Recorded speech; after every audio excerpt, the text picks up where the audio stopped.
আসসালামু আলাইকুম। আজকে আমি এই শাকটা রান্না করে দেখাবো। অনেকে আমরা ফুল গাছ হিসেবে এটা বাসায় ব্যবহার করে থাকি।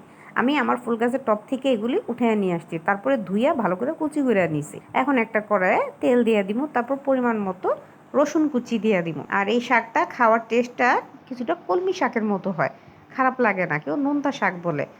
এখন বাজারেও পাওয়া যায়। তারপরে আমি পেঁয়াজ আর কাঁচামরিচ দিয়ে দিব রসুনটা ভাজার পরে। তারপরে আমি এটার একটু ভালো করে ভাজবো আর পরিমাণ মতো লবণ দিয়ে দিব। আমি বরাবরই বলি আমি শাকে একটু পেঁয়াজটা বেশি খাই আর একটু মোটা করে দিই। দেখতে দেখা যায় কাঁচা কাঁচা, কিন্তু আসলে এটা সিদ্ধ হয়ে যায়, কামড় পড়লে অনেক ভালো লাগে। তারপরে আমি এই পেস্টটা একটু ভালো করে ভাজা ভাজা করবো। আর হ্যাঁ, আমার রান্নাগুলি ভালো লাগলে প্লিজ প্লিজ আমার চ্যানেলটা সাবস্ক্রাইব করে দিবেন। তারপরে আমি এই আগে থেকে যে মানে শাকটা কুচি করে রাখছি ওই শাকটা দিয়ে দিব। আমি এই শাকটা আগে ধুয়ে তারপরে ঝরনিতে দিয়ে পরে কাটছি, না যাতে পানিটা বেশি না বের হয়। তারপরে আমি এটার ভালো করে নাইড়া দিব। আর এটা যতক্ষণ মানে হইতে বেশি সময় লাগে না, কলমি শাকের মতোই।